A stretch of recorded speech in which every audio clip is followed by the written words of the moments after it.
not the Torah, not the book of John Smith, the Bible. Not the Egyptian book of the dead, but the Bible. This is what all men will be judged according to, this Bible. So why shouldn't we pay attention to the Bible? And truth and sincerity. Why shouldn't we pay attention to the Bible? Why shouldn't we honor the Lord's Sabbath? Why shouldn't we? And we're going to be judged according to this book. We're going to be judged according to this book. Shouldn't we take heed to this book? If you was going to college and you know you had a test coming up, a midterm coming up, and the professor gave you the book, it says study it for the answers are in it, wouldn't you study it? Yeah, you would, man. Yeah, you would. You would study that book because you want to pass the grade. It only makes common sense. It's the same here. I want to pass the grade when the Father returns. And if I know that I'm the judge out of this book, according to the things that are written in this book, I'm going to walk according to this book. That's what it's about. It's not about walking according to our own mind, our own heart, man. It's about this book. Let's go back to what you just had.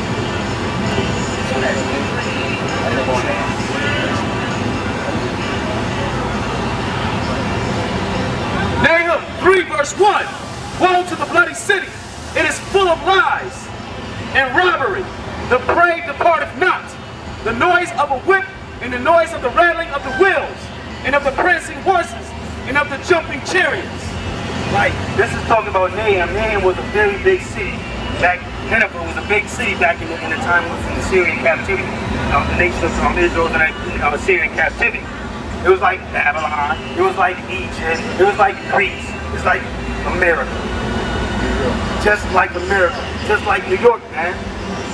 So when it's talking about the noise of rattling and prancing, about the fire trucks and all the madness going on, the traffic, this is what it's talking about. So how did the city become a bloody city? Through lies and robbery. The same things we got here. So as we mentioned the natural man, this is the natural man setup.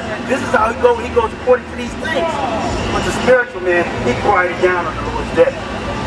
He quiets down on the Lord's Sabbath, man. He shuts down because he believes in the Spirit. He's following after the Spirit, not darkness, not wickedness. He's following after the Spirit, not the flesh, man. The flesh profits nothing. Nahum 3 and 3.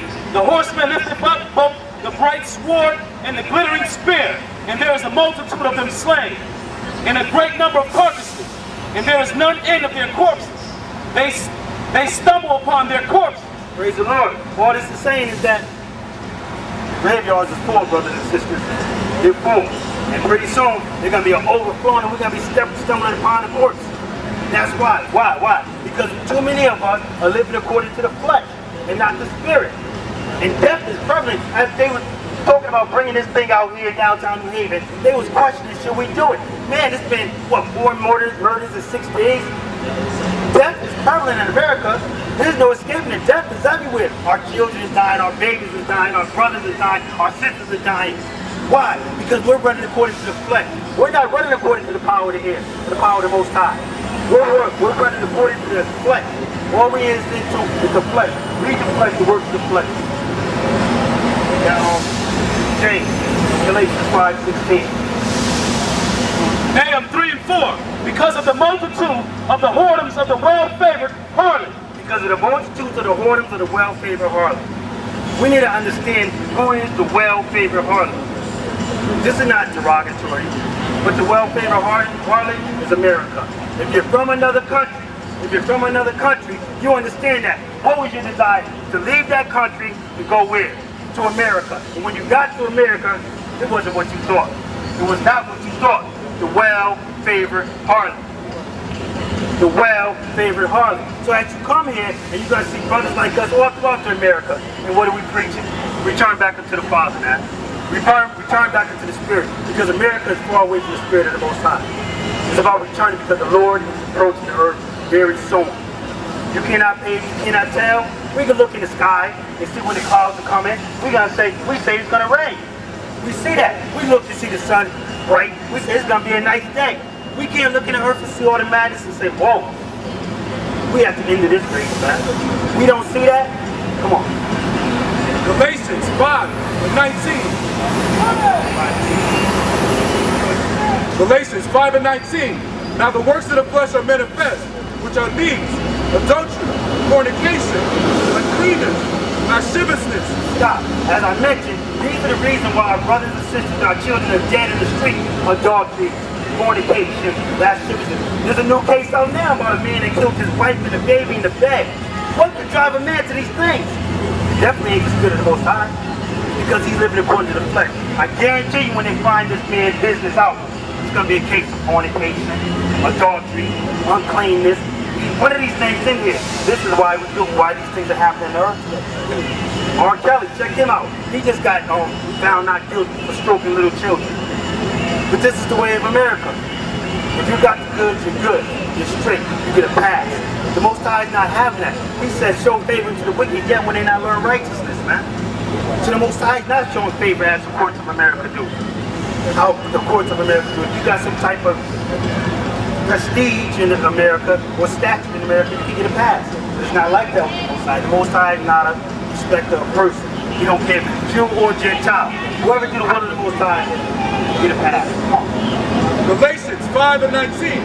Now the works of the flesh are manifest, which are these: adultery, fornication, uncleanness, lasciviousness, idolatry, witchcraft, hatred, variance, emulations, wrath, strife, seditions, heresies, envyings, murderers, drunkenness, rivalings, and such like, of the which I tell you before, as I have told you in times past, that they which do such things shall not inherit the kingdom of the Most High.